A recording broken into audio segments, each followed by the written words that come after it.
I am so thrilled to introduce my old friend, Jayme Ribeiro Neto. So Jayme is an old friend that I met a very, very long time ago.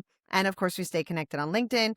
And I saw that he had posted that he was opening School of Rock, which caught my attention for a few reasons. Number one, I know Jayme, well, when I first met him, he was and please correct me if I'm getting this wrong, you were the general sales manager for Telemundo WRMD in Tampa, Florida. So I actually was the general manager overseeing the entire station. Perfect. Yes. So I know that you had a very high role, and then I know that your entire career. So I'm going to ask you in a second to describe your career trajectory, but also to see that you opened up School of Rock. Not that it's totally outside of the realm of media. It's within, but it's a different category, a different target audience. So it was my interest was very piqued, and yes, that's what this podcast exists for. It's to inspire, motivate, share best practices with other business owners and entrepreneurs so that they can get motivation and inspiration and knowledge so that they themselves can grow a successful business. So Jayme, fill us in on your history and career progression. Sure. Well, first of all, Nicole and Maria, big pleasure to be here with both of you. And indeed, Nicole, we go back a long way, right? Been here in this market for a long time now, myself since 2007. So great to be here with you guys. And, big hello to everybody who's watching over the internet.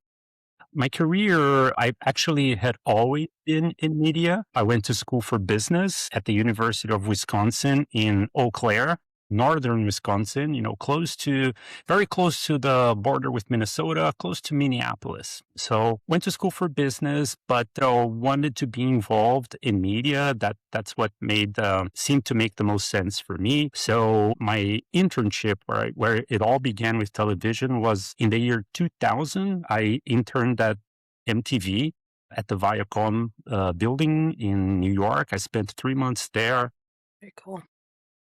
And this was at the time when MTV was probably at its peak. At its prime. It was at its prime. It was a major vehicle for music. And so for me, it was, of course, very cool to be there. It was a very cool environment. So I interned there, went back to school, graduated, and then I found a job at the Telemundo station in Washington, D.C. So that's where I had my start in media. And this was in 2001. So I started as a promotions person. So I, did all of the event planning for the station, prepared special meetings with advertising agencies, dealt with a bunch of events for the public too, where some of the Telemundo national talent came to visit the Washington, D.C. area. So I did that for about 4 years. And then, I got an opportunity to move up, to the station group, ZGS Communications. At that time, they were the biggest owners of Telemundo affiliates, right, throughout the United States. So, in the year 2004 or so, 2005, they were in expanding, and they opened the station in Raleigh, in North Carolina. And, I asked, and then they offered me the opportunity to become the manager of that, of that then news station, right? So I moved to Raleigh. That was my first experience as a general manager, right? And I stayed at that station for 2 years. And, back then, specifically in Raleigh, was a very difficult situation because, we're talking about 2004. So the Hispanic community was growing, but in Raleigh, the cable company didn't want to carry the station, right? So my job became to try to convince or to lobby the cable company to carry the station. And I did that for about 2 years, up until the point when an opportunity appeared in Tampa, right? So now we're talking 2007. The Tampa station had just lost its manager. So once again, I asked, and They didn't give it to me right out of the gate, but I kept asking, and eventually they gave me the opportunity to move from the Raleigh station to Tampa, and that was 2007. I'm And gonna then, pause you right there. That's our stories kind of coincide and overlap slightly. So I also my first internship was at Telemundo Tampa when oh, I was in college at uh, I'm gonna guess a year, but I think it was like maybe the year, I'm class of 2004, so I'm going to say it was maybe 2003 or 2004 that I did the internship. And then when I graduated college, I applied and I actually had job offers from a couple of companies, but I also had applied to Telemundo as a rookie salesperson. That obviously you said MTV was so cool for me Jayme, you're from Puerto Rico too. How old were you when you came here? well, actually, Nicole, I am Brazilian. Know that? Why did I think you were Puerto Rican? I guess because I think everyone's Puerto Rican. I mean, so many years, that I lived within the Hispanic world, and Telemundo is from Puerto Rico, right? So Yeah. I've always been connected with Puerto Rico, but I'm actually Brazilian. When did you come from Brazil? So I came from Brazil in 1997 to go to Okay. school. That's when I went to the Okay. University of Wisconsin. So okay. So I came from Puerto Rico when I went to go to the University of South Florida. So we have like that similar, For sure. arrival to the United States. Yeah. That's funny. Okay. Well, I apologize for that. Being from Puerto Rico, to me, Mm-hmm. Telemundo is like, hot Of stuff. course. It was just, so coming to say that my first job out of college was at Telemundo was like such a great honor for me being from Puerto Rico. And then I switched over from Telemundo ZGS to Clear Channel Radio. I want to say 2005, 2006, somewhere around there, one of those two. So it sounds like you were the leadership that came in right after my leadership, right? So if I would have Hmm. stayed, I probably would have worked under you. So Yeah, yeah, yeah, that's yeah. So funny. you left. I came in Yes. All 2007. right. Proceed with your timeline. Keep going. Yeah. So no, and I totally get it, Nicole, because I totally know how big and how much of a source of pride Telemundo is for the entire Puerto Rican community, Yes. right? And so, the fact that Telemundo is what it is today, right? I had an opportunity to experience that firsthand when I went to Puerto Rico a few years ago, back when I was still at Telemundo, and just like how everyone knows where Telemundo is, like when I needed to go to the Telemundo station, Puerto Rico, you just take me to Telemundo. They're like, here. Yes, so it's great, and although I am not Puerto Rican, I'm also extremely proud of the whole trajectory for Telemundo because what Telemundo is, the immense strides that Telemundo took in the over its entire history, but especially in the past 20 years. Telemundo is a major media force, regardless of language, right? Like Yes. amazing. Yeah. And it's such a So fun job to work in, media and TV. TV, I spent the majority of my working career working in radio, which was super cool. Like I would never change it. I had so many great experiences, but working at Telemundo, there's this energy about the TV world that is unmatched and I think super cool. So, all right. So you always so you're the general manager of Telemundo, and then keep telling us your progression. sure. So I came, as I said, I came in 2007. So, and as it turned out, at that point, ZGS owned, some 14 stations throughout the United States, of which Tampa was, one of the biggest markets, right? So they owned the Washington D.C. station, the Raleigh station, a few stations in Texas, the Orlando station, which was a very important station too. So when I came, my job was to essentially realize the potential of the station, right? And of course, it was it was at a time, I mean, if you think about it, that's 2007, that's almost 20 years ago. So it was a time when it still is today, I would imagine, but it was way more difficult to convince clients and to talk about how vital advertising in Spanish really was and is. So I came in and what I started doing was to just build the station one step at a time. Like I never did anything fast, but everything was very steady. Year after year, we were able to start increasing the revenue of the station, putting the station at a more at a healthier position, right? And it was to the point where our station. So this is 2007. So in 2009, Tampa became the most profitable stations of Wow. the ZGS group, which was amazing. Of course, I was super happy and I never forgot it because Bravo for you. we outbuild Because in my stations. time, Telemundo was a struggle. It was a struggle. There was a lot of turnover in management. It was kind of like, so it sounds to me like you were the champion that came in and like knocked it out of the You know, park. And that's I, remarkable. I stayed there for a long time. It was almost 17 years. It So takes a long time to be successful. It's not, it's slow and steady, like you said, on very firm ground. It's slow and steady. Absolutely, absolutely. And converting one person at a time, that's how we did it, because there is no way to, and this, applies, I would imagine, to any type of business, right? It's important to be patient and to keep a steady hand, and stay the course, right? And so, you know, so we got that, and interestingly enough, if you think about it, 2009, we were the most profitable station, and this is after 2008, which we The know Great was a Recession. horrible economic year Yes.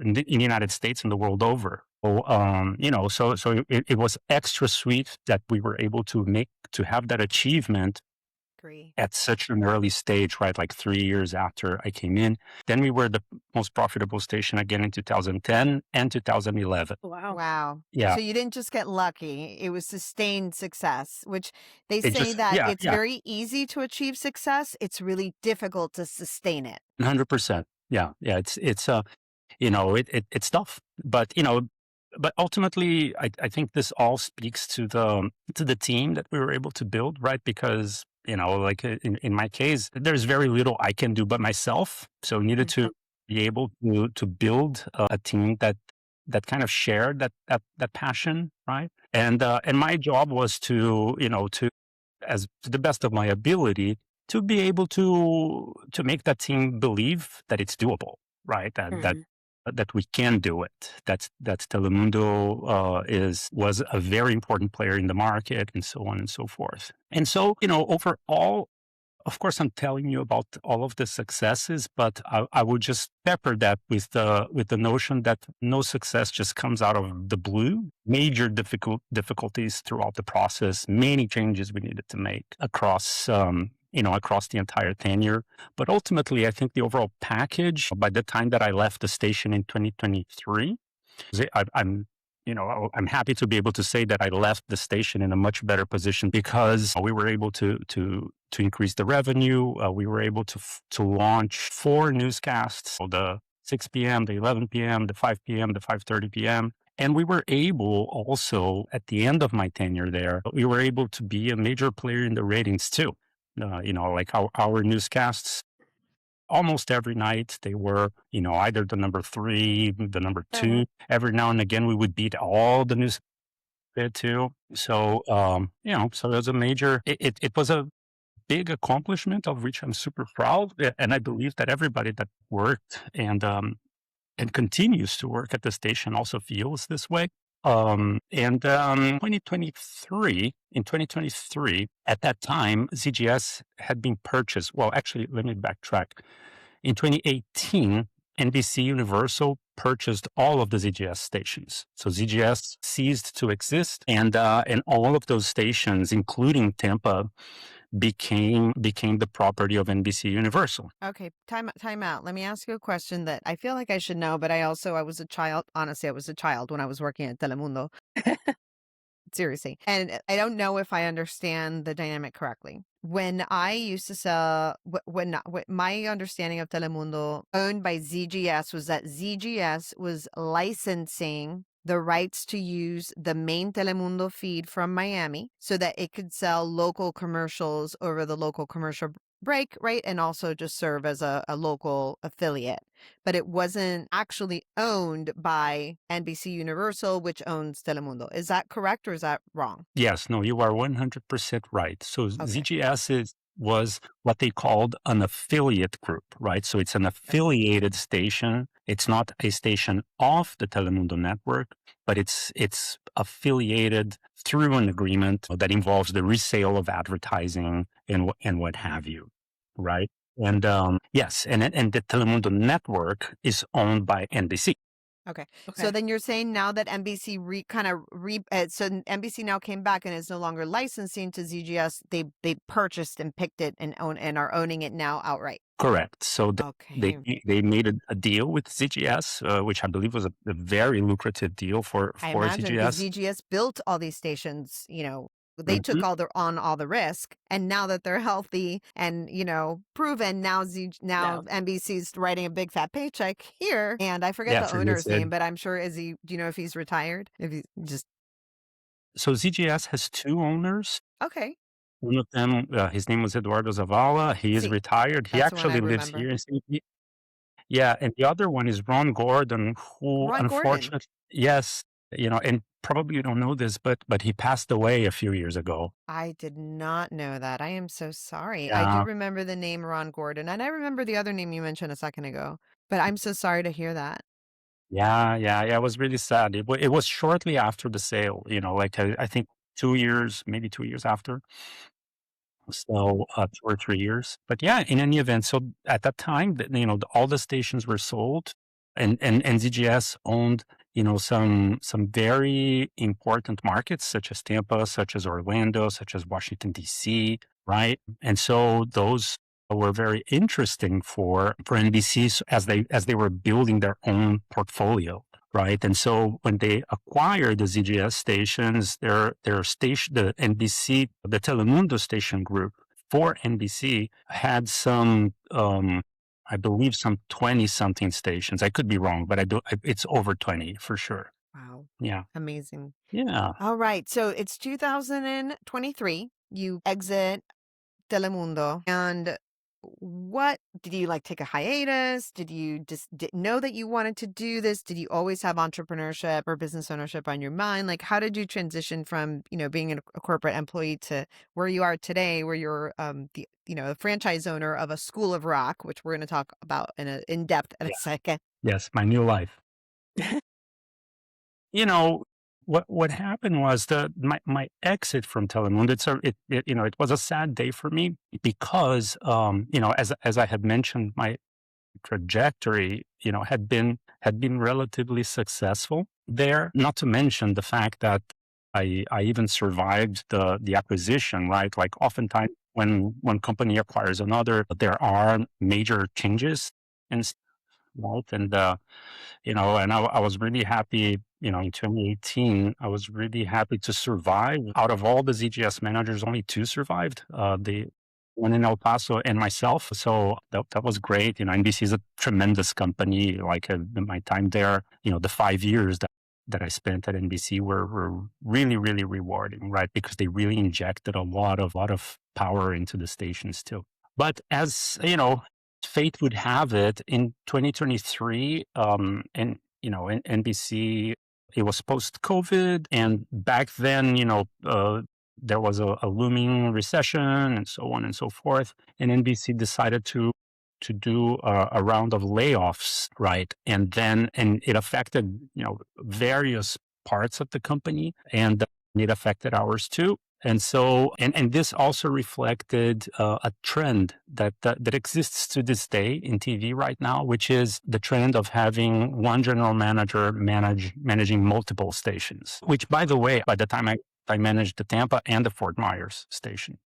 Do you think that that has anything to do with just diminish I know that the media market over the last 20 years has really fragmented, right? And kind of I don't these are these like buzzwords like fragmented, compressed, whatever. Basically, the internet introduced, and all these over the top, it used to be back in my days, my competition was cable, like just differentiating between broadcast and cable, and that was pretty much it because streaming wasn't a thing. Like, so do you think that that transition had to do with just compression in terms of like there really isn't that much money and business to sustain like an individual market as a strong arm, and now for the survival of the organization, we're going to have one manager overseeing 5 stations because it's just not as robust as it was before. That's right. Yeah, and you're absolutely correct, Nicole. The revenue has advertising revenue, right, has been steadily shifting from Mhm. broadcast properties, radio and TV, and into digital properties because, for advertisers, there is like I guess the attribution power of digital advertising Mhm. is very hard to match, right? Yeah. Although television, and I could be wrong, I've been away from the industry a few years, but television, I believe, remains the biggest medium so far, but most likely that if it hasn't changed yet, it will soon. Mhm. And yes, and I think this represented a monumental challenge for the broadcasting industry. And what happened to me with this layoff has happened with thousands of people across the United States, across newsrooms, right? Like Right. if you pick up, any industry publication, there is always a conversation about the contraction of newsrooms, of Mhm. local newsrooms, and how and the challenges that brings. But it's all ultimately an effect of the diminished revenue coming into broadcasting, and all of these companies, of course, like NBC, the behemoth that it is. All of these companies are addressing that through, through fast channels and through, like properties such as the Peacock streaming app and so on. Mhm. Yep. Yep. All right. So you were laid off, and then. So, yeah, so then I was laid off. This was in right at the beginning of 2023, and so when I got to that point, I had been working nonstop like since 2001, and so what I did, I guess, what a lot of other people do too. I just took a good vacation.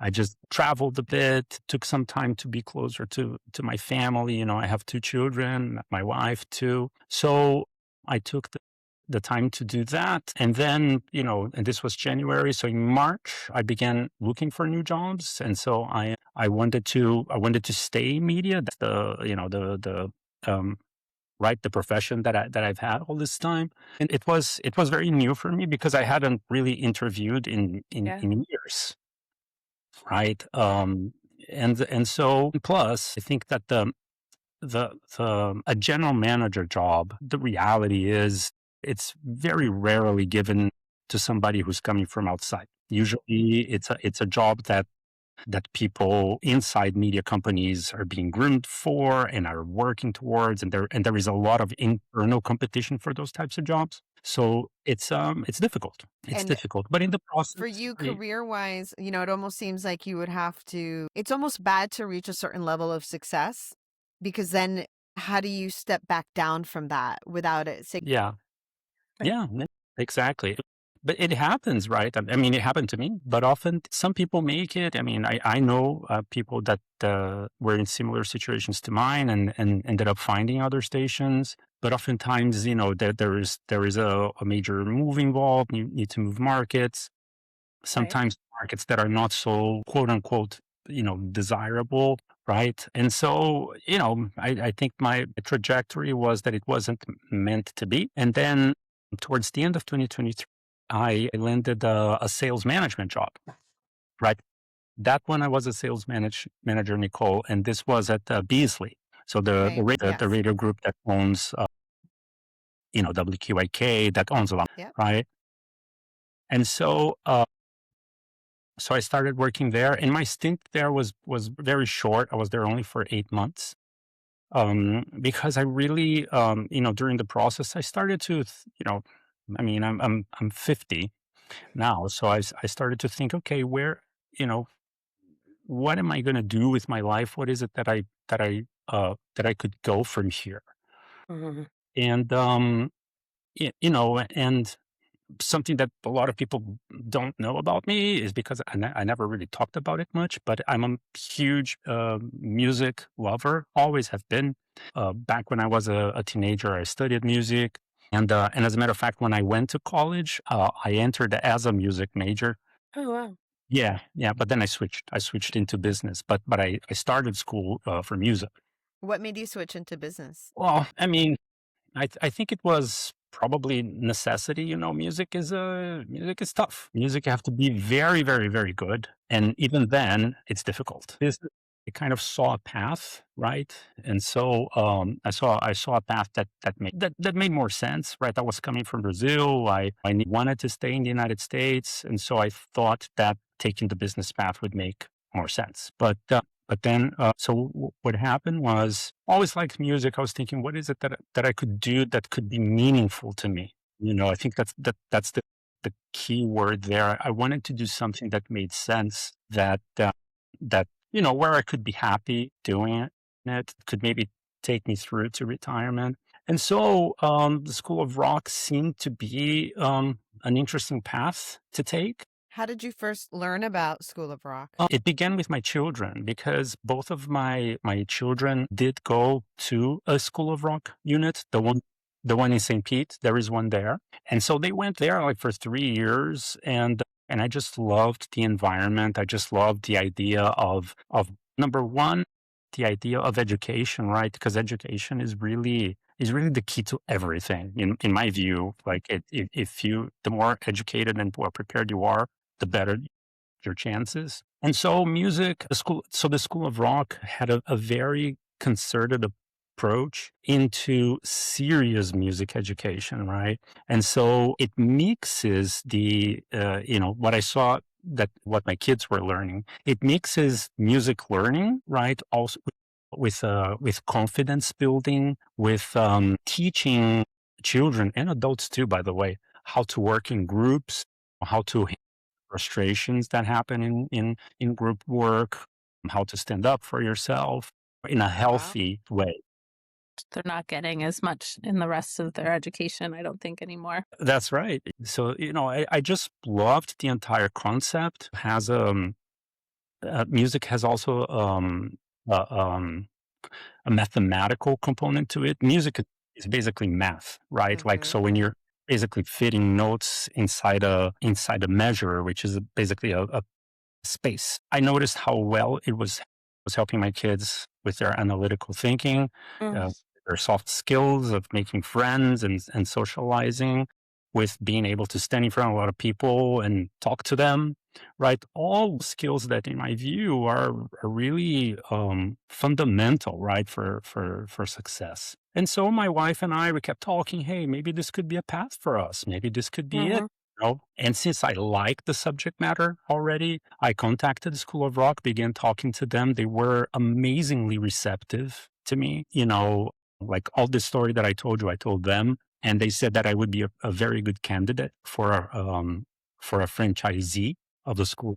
And so we went through the process, which took most of 2024 and 2025. I began building the school. So, and it took about 9 months to complete. And we opened the school on March 3rd. So we built it from scratch, right? Wow. Yeah, and it's beautiful. By the way, you guys should come visit, by the way. So it's a beautiful school. We had a very successful. We're still in the soft operating stage. We haven't even had a grand opening yet, Oh, but wow. but we've been operating for 2 months. And for the School of Rock standards, we opened very successfully, because we opened the school on day one. We had 55 students, and Wow. right now, 2 months after, we're close to 80. Okay. Time So out. That's a lot of kids. How did you do that? yeah, I mean, I wish I could say that there was something amazing I did, but at the end of the day, Nicole, and this I've always carried with me, back when I was at Telemundo and now too. At the end of the day, it's about hustling.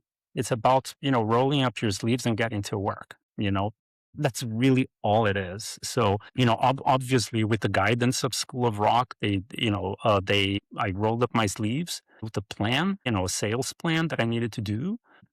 I picked up the phone and started calling. I ran advertising. I ran social media advertising. I ran pay-per-click advertising. I did grassroots. Like I put up a School of Rock tent at local farmers markets, and I went there and talking to people, saying hello. A lot of the things that we did with Telemundo too, right? So it was a mix of heavy, I guess not omni-channel, but multi-channel marketing, like a lot of digital, a lot of social, and a lot of grassroots. And that mixed with discipline, lead management, just calling the leads one by one, selling the program, talking to them about it, pre-selling, and so on and so forth.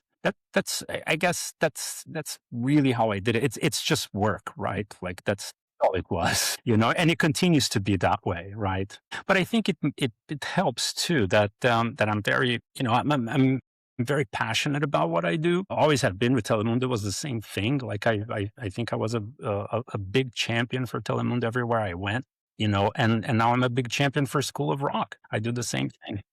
Let me ask you a question. Usually a general manager, when they're operating from that level, they're, and I'm kind of referencing maybe your Telemundo, since the Beasley stint was so short. It's kind of leadership at that level sometimes kind of loses touch with the frontline people in terms of what it's like to hustle, what it's like to make those calls, what it's like to meet those goals. Did you have any thoughts or feelings or realizations when it was your turn to kind of hustle, go back to that ground level and just do that hard work, that you were kind of like, man, like you know what I mean? Like that is it. Can you just speak to that contrast from you being leadership and not you leading them and telling them what they needed to do, but not actually doing it, versus now you having to pound the pavement yourself, so to speak?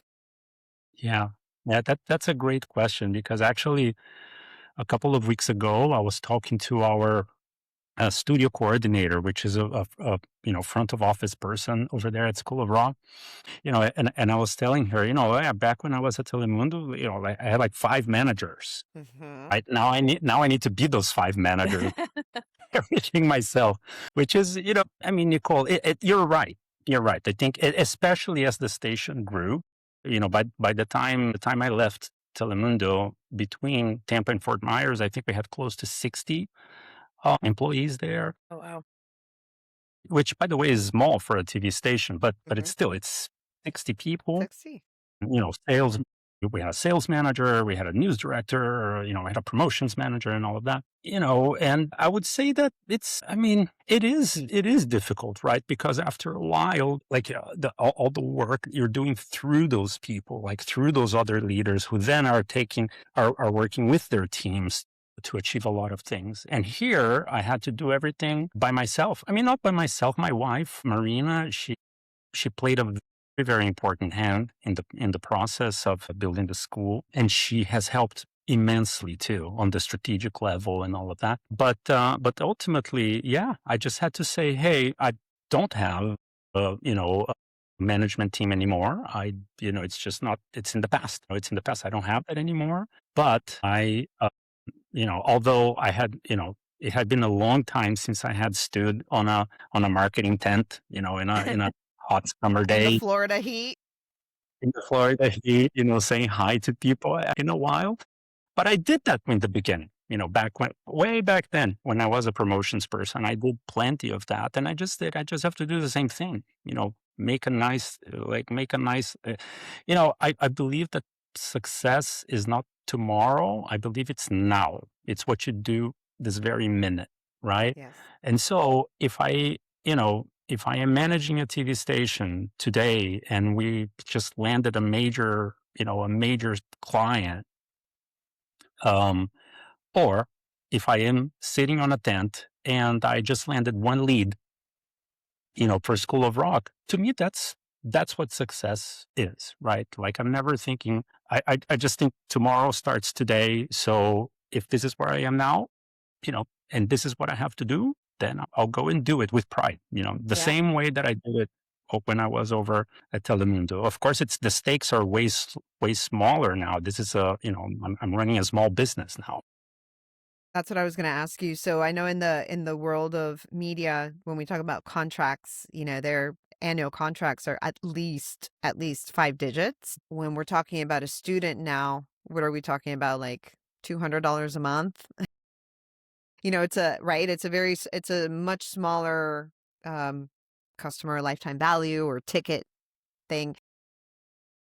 How has that been for you transitioning from buco bucks to really small, high volume Yeah, transactions? it's a totally different type of business, right? So right now, this is essentially a retail business where I'm dealing with the final consumer, our students, right? And of course, it's entirely different. Whereas where complex sales channels, you have national sales, you have local sales, you have ratings, and all of those things. You have the skill of the salesperson, and all of those things come into play.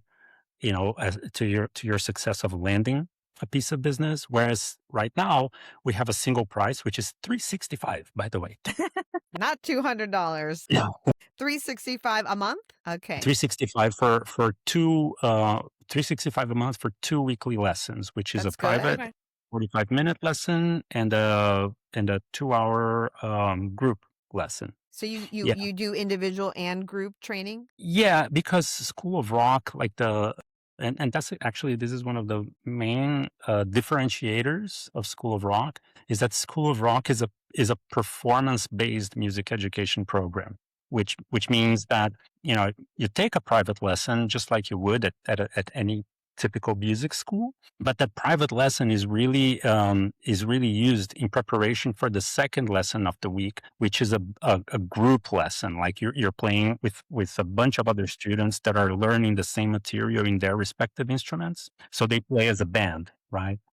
I love And that. so And I see now what you were talking about because I enrolled my daughter in some classes, and I even took a couple of lessons myself, and it was very isolated. It didn't have what you're describing. And I like that idea that you're not just learning the instrument on how to, do well yourself, but it's similar to sports where now you're the next time you come in, you're understanding the concept that the team is counting on you, right? Right. And so it's a different type of pressure, but like you said, it's a different type of, you have to get along. There's some other soft skills that go into playing in a group. So I really love that. yeah, it's an amazing concept, and it makes a lot of sense because the thing with learning music, it involves practicing, right? Like you need to sit down at the piano and you need to practice those scales over and over again so that you can develop the dexterity in the instrument. But if you're doing that and not applying it anywhere, the tendency is that you're going to drop off. You're going to be like, no, this is boring, right?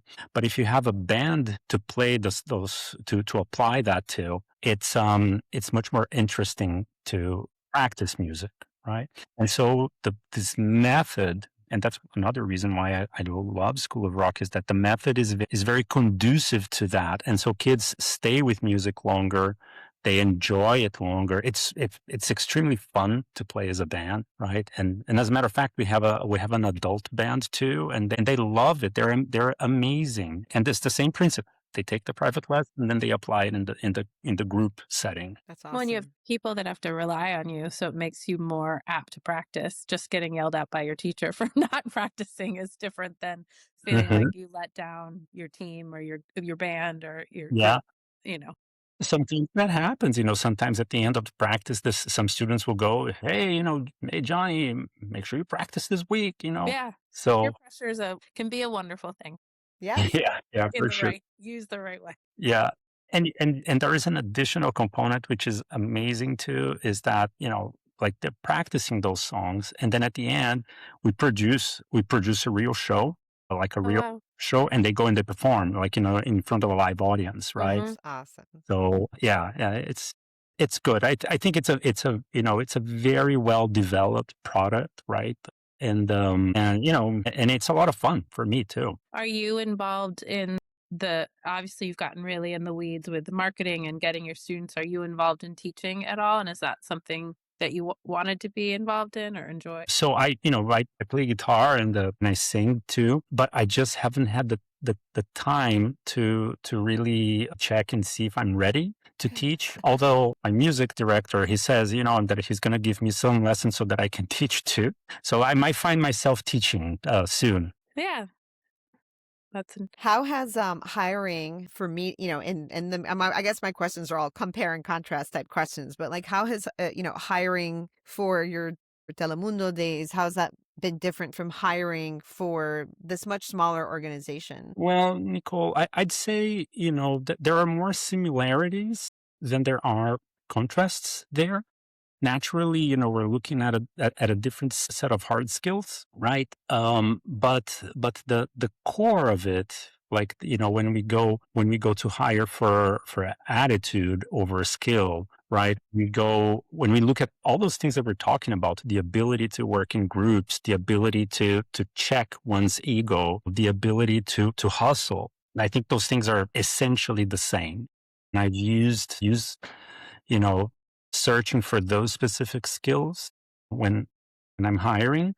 And I believe so far, like we have 7 professionals working there right now. So that's what I did, that was the essential aspect that I used to hire for all of them. And that was naturally the skill too, if they needed to have the necessary skill to execute the job. But that is exactly how I hired at Telemundo, the very same. So that's, something that I learned there, that I'm applying here, that thankfully is working out well so far. I think that seeking out those soft skills is one of the most difficult aspects of hiring. So many people, you try to ask them questions or tell me an example or tell me of a time, all those standard questions, trying for you to kind of sift through navigate the answer and then make a determination. Can you share with us your secret sauce, your best practices on how you can identify those people that actually do talk the talk and walk the walk and actually have those soft skills? Because I agree with you, if there's a strong desire and all those soft skills are there, the hard skills you can teach or you can send them to training or whatever. Mhm. But it's very difficult because so many people are just fantastic liars. They are. Yeah. So what are Yeah. your best practices? I mean, I'll begin by saying that I've made many mistakes in hiring too. So like sometimes when you have the pressure of filling a position quickly and you have shortage of people, sometimes you hope for the best. The interview time is very short to begin with, right? Like a 1 hour is very hard to really pinpoint any red flags and so on and so forth. That's why I always like to do 2, and sometimes I involve some of my staff, so that we can be a sounding board for each other and we can compare and contrast what we noticed during an interview. So that is something that I do. But what I think, I think I've also been able to hire some great people too. And I believe that the team we have right now at School of Rock, it's very good team, very, very good team. So what I did when I was hiring them, which is my latest experience interviewing people, was I always start by showing myself as a person too. Like I just want them to know, hey, I'm a person just like you. I'm working just like you.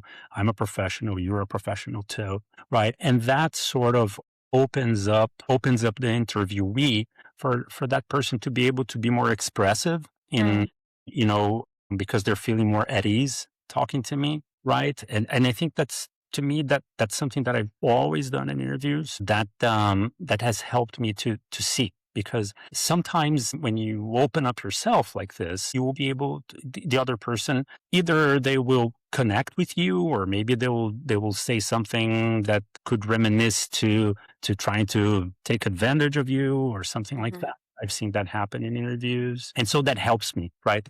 That helps me to gauge a little bit, at least, how that person behaves, right? So I do that. Can you give me And an I do it. example of something that you know Well, you said something about you can gauge that someone's trying to take advantage of you. Can you give me an example of that? All right. Let me see. I think there was not this time, but way back when I believe I was interviewing a candidate for sales, right?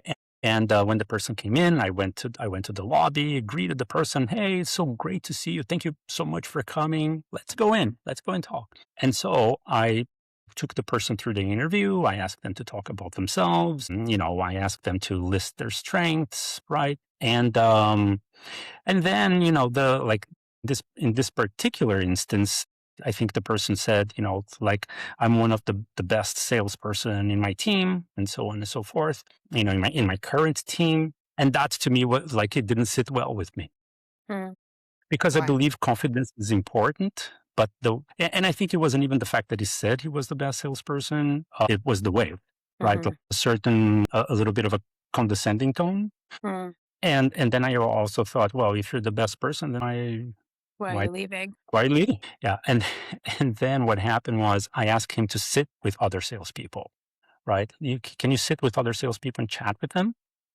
Current sales team, and he did, and I could see that he was totally hating it. Right? Like, how dare this person put me to talk with other salespeople? Something along those lines, right? And so I right there and then I knew okay, it's not gonna work because this Yeah. person is gonna be somebody who would be unhappy if I had to give them a directive that they didn't like. Yes. Mhm. Yeah, they sound arrogant and they sound like they feel like they're holier than thou. Huh? Yeah. Yeah, And exactly. people You have to need me be, more than I need you. yeah, and people have to be coachable. They have to be humble and open and, yes. Yeah, and there is a big difference between confident and arrogant, right? Mhm. I have seen super confident people that are very humble too. They're both, right? Whereas what I've noticed over time is that, oftentimes, like a condescension or arrogance, as you mentioned, are usually covers for a lacking in some basic competencies. Yeah. Right. There's this, this is from the Bible, of course. I'm not a Bible thumper, but it's in Spanish. It's por sus frutos los conocerás. Like you will know them by their fruit. Like what comes from inside of you reveals what's inside of you. Yeah. And Absolutely, yeah. absolutely. And this goes back to, this goes back to it's almost like making friends. Like some people they have a certain native ability to connect with people with a Mhm. better. And those I have found tend to be, for instance, like what we were talking about sales, they tend to be great salespeople, Right. right? Like in sales, most of my candidates they say I love people. Like that's usually the first thing that I hear when I'm interviewing somebody for sales. But they I my job is to check, can you walk that walk? Do you Right. really? And that is happens through the interaction and the questions that we keep asking throughout the interview. Yeah. And reflecting on that, this arrogant, we'll call him the arrogant guy. He couldn't possibly have been the number one salesperson because I also believe like how you do one thing is how you do everything. And he came off to you guys as arrogant and holier than thou. People only do business and buy from people, right? That they know, like, and trust. And Right. obviously, he's sending out. So, this person obviously is a bad con artist, right? Like, got to respect the good ones, but he wasn't even halfway decent because he's obviously a liar and he was obviously just like, Yeah, but interesting. Okay. exactly. Exactly. I mean, if you're a salesperson, you usually are able, like great, what I've seen in great salespeople is that they're able to, it's genuine, right? Like, Mhm. like they are really happy to be there at that moment with that client. And that Mm-hmm. transpires, right? Yes. The same way that the other end of the spectrum also transpires. Yeah. Yeah. When they have to love, like how you said you love Telemundo, you love School of Rock, like you have to also have passion for what you're trying to sell and the bigger picture of what you're Yes. behind. Absolutely, especially in media because it's in no, I think whether you are in a small station, in a big station, a small market, big market, it doesn't matter. It's hard. It's a very difficult job, to sell advertising. Always has been. Yes. Yep. There was another question that kind of like floated up in my mind at some point a while ago. I don't know. I'm circling back to it. But what is at stake for you and your family, Jayme? I'm sure that when you and your wife sat down and considered this, you guys thought, well, what if it doesn't work out? Because that's the thing that usually stops people from, first of all, being self-employed and being an entrepreneur or a business owner is not for everybody. When you guys sat down and had that conversation, what was the attitude or the mental framing towards, what if it doesn't work out? Yeah. And that's super important because it is a question that is always there, right? It can fail. It's a real possibility. And especially before, right? Like last year when we were building the business, Right. we just had to, that question was always there. You're What if it dumping doesn't in work money, you're out? dumping in money, you're dumping in money over a long period of time. You're not making money yet. So this is one of those businesses, a service business, like how when I started my company, it's kind of easy, like you have maybe, I don't know, what is it, like a 3 to 6 month runway before you start closing new contracts and getting revenue in for services that are going to happen pretty quickly. So that's relatively easy, but you're dumping buco bucks.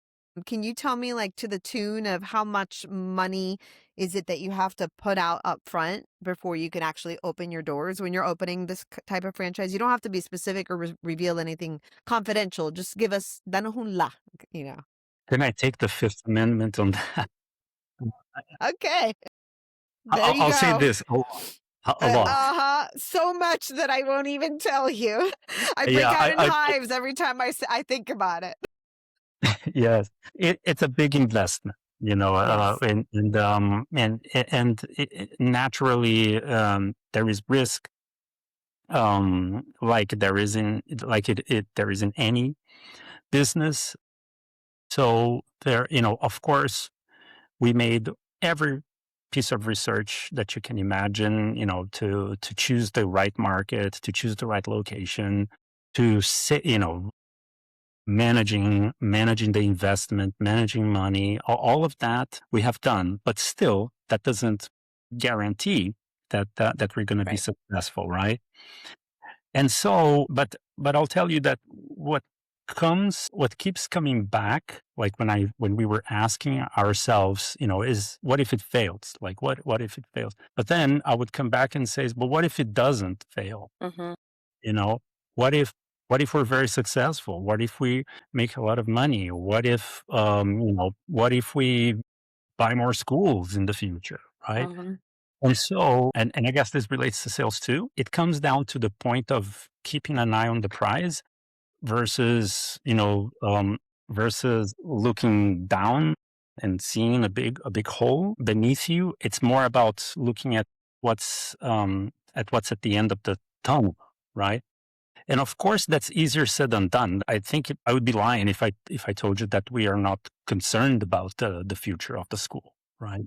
But what we do is, going back to the other answer, we just get to work and keep doing it and keep thinking about the possibilities that lie ahead. Control on costs, super, super important.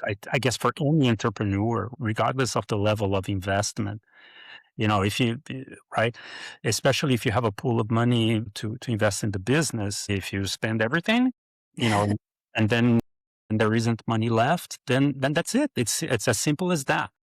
So really keeping an eye on the revenue from day one, being present in the business. I think being passionate in the business. I think those are the items that bring results, right? Like, I signed another student today.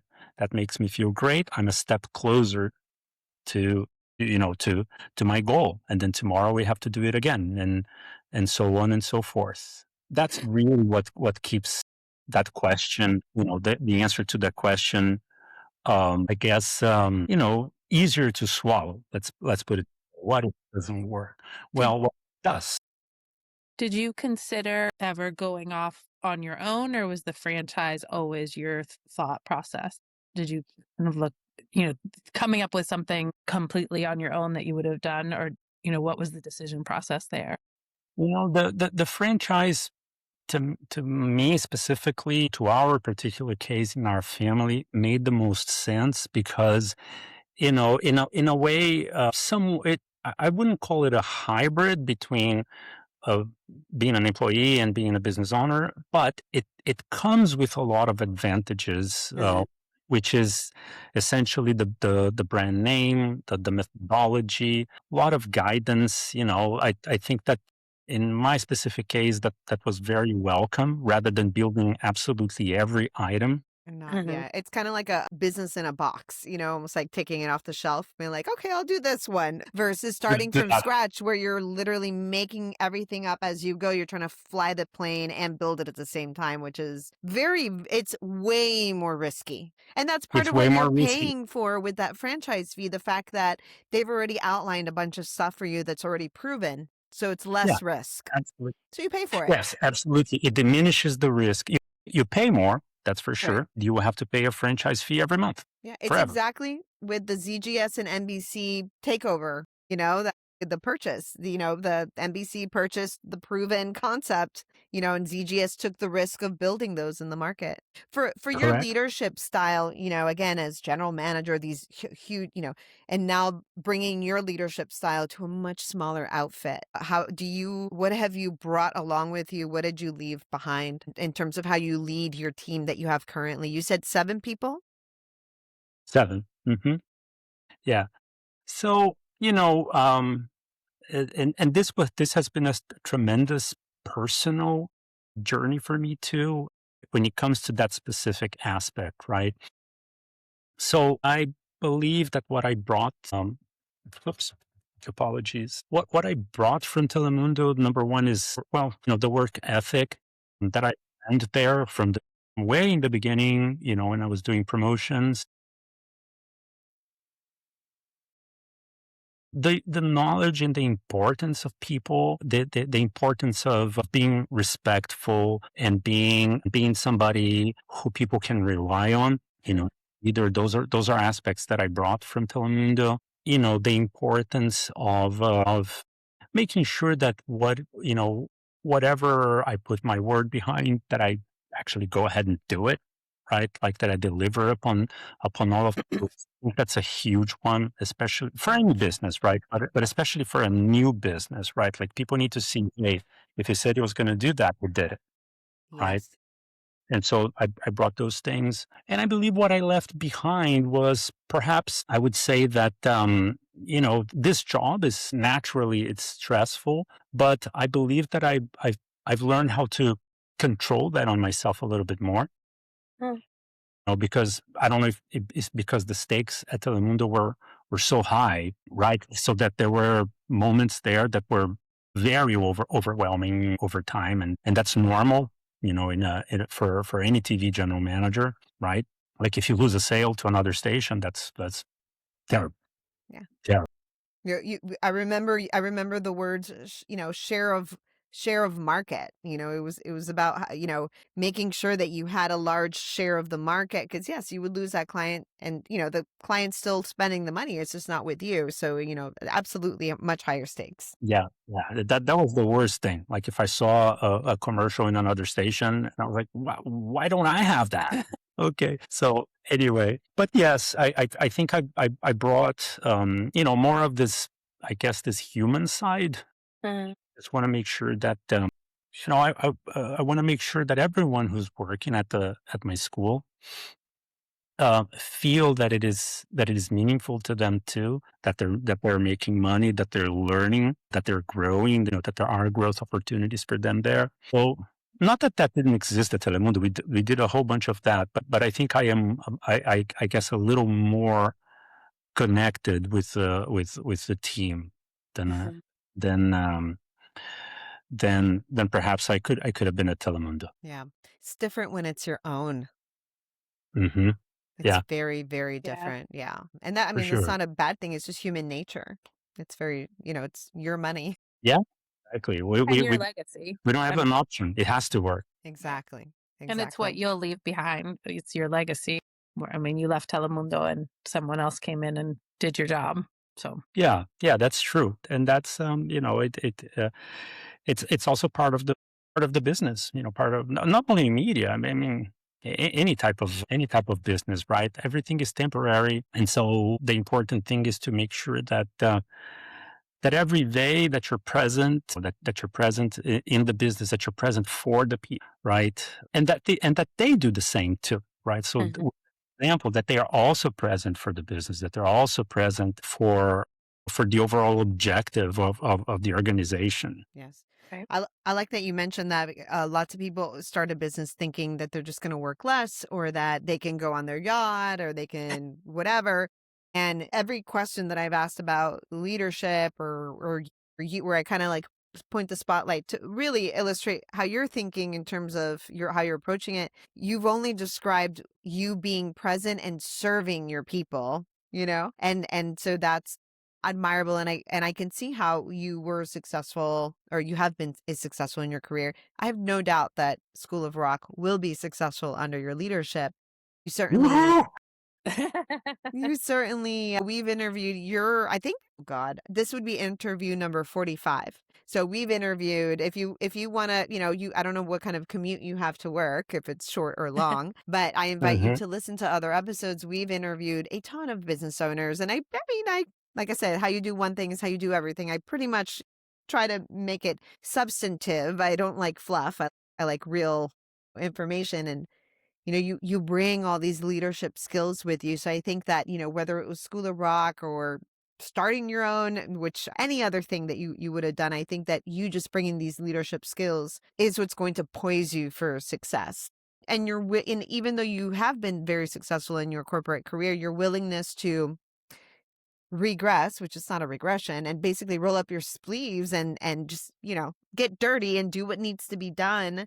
Those are all signals that I think you'll do very, very well. And you're doing it with passion, and you're positively impacting people's lives, which I think, one thing that I can definitely recall about my media days is that you think about what you're doing, and it was all about getting money for the sake of just getting money, right? And getting that share of voice. And it was kind of soulless, right? It was just about the money, getting the share of voice, hitting your numbers, getting your commission, making your revenue, whatever. And here, regardless, I mean, you'll be successful financially because you already know how to run a financially successful organization. But then you have that added cherry on top that you are deeply impacting people's lives, both children and adults. And at the end of the day, when you're lying in your deathbed, that's priceless. You're going to take that with you. It's a lot more, like you said earlier, meaningful. There's a lot of meaning in what you're doing. I'm so thrilled and excited for you on this new journey, Jayme. Thank Thank you so you. much Thank you for so much, sharing your Nicole. wisdom with us. Yeah. Thank you so much. I can't wait to see the first performance come out of School of Rock. Well, so then let me plug it, because it's going to be on May 31st at Okay. 1 p.m. at the Dunedin Brewery. So you guys are invited to see. There's going to be from 1 to 4. I'm sorry, from 1 to 4, May 31st. So we're going to have, there is a band of 9-year-olds. So they're going Oh to my be, God. God. yeah, they're 9-year-old. And then there's a band of teenagers. And then there is the adult band. So Oh it's my going to be a lot of gosh. fun. It's going to be our first one. I love that you're going out into the community, that it's not just at like a center where there's the parents come. Like that's even Yeah, more no, fun for the kids and the adults to play out in the world where anyone could walk in and enjoy it and watch. And it's yeah, really yeah, cool. and we make it like we make it really exciting for them, because it's a real concert. Like, you have the lights and you have the That's so cool. amps and the guitars. Like, we just make it a very memorable experience for them. That's very cool. If we want to learn more about you and follow you, where can we reach your specific School of Rock branch? All right. There are actually, let me see, 1, 2, 3, 4, 5. There are 6 schools of rock in the Tampa Bay area. Oh, wow. So yeah, there is one in Lakewood Ranch. There is one in St. Pete. There are 2 in Tampa. There is one in Valrico, and then there is the one I run, which is the Clearwater, and it's located at the address is 1530 McMullen Booth Road, Suite 2. I'm sorry, Suite D2 in Clearwater. So this is the Bayside Bridge Plaza. It's almost across the street from the Ruth Eckerd Hall. Okay. Oh, okay. Very nice. Well, thank you so much. And then what about, and then your website, it's like School of Rock. Clearwater or something like that? So the website, if you want to learn more about that particular location, it's clearwater.schoolofrock.com. Yep. I So couldn't then you will, Yeah, I couldn't remember the convention, but it was like the main brand URL and then it had like dot and then the name of the city. But yep, so backwards, it's clearwater.schoolofrock.com. yeah, absolutely. Excellent. That's the Very one. cool. And what are And your you can social also reach me on LinkedIn. I'm always there. Just search for Jayme Neto, and then I'll be there. Perfect. And then what about your social media handles for School of Rock Clearwater? Instagram.com/School of Rock Clearwater. And then Facebook, same thing. Facebook.com/School of Rock Clearwater. And then YouTube is youtube.com/School of Rock Clearwater. Perfect. Awesome, Jayme. Thank you so much for being with us today. I know I've learned a ton. Is there anything else that you wanted to share? Well, number one, I just wanted to take a moment to thank everybody, who's here, who's in your audience. Much appreciated. Nicole, also wanted to congratulate you on your business, and you as well, Maria. So congrats on this initiative. It's been a lot of fun, and talking to you guys, much appreciated. And anybody, of course, both of you, if you'd like to come in and take a tour of the school, be more than happy to show you around. Anybody who's watching or listening would like to come over, just get in touch and I'll be more than happy to show the school. And thank you for everything. Thank you. Yes, thank you.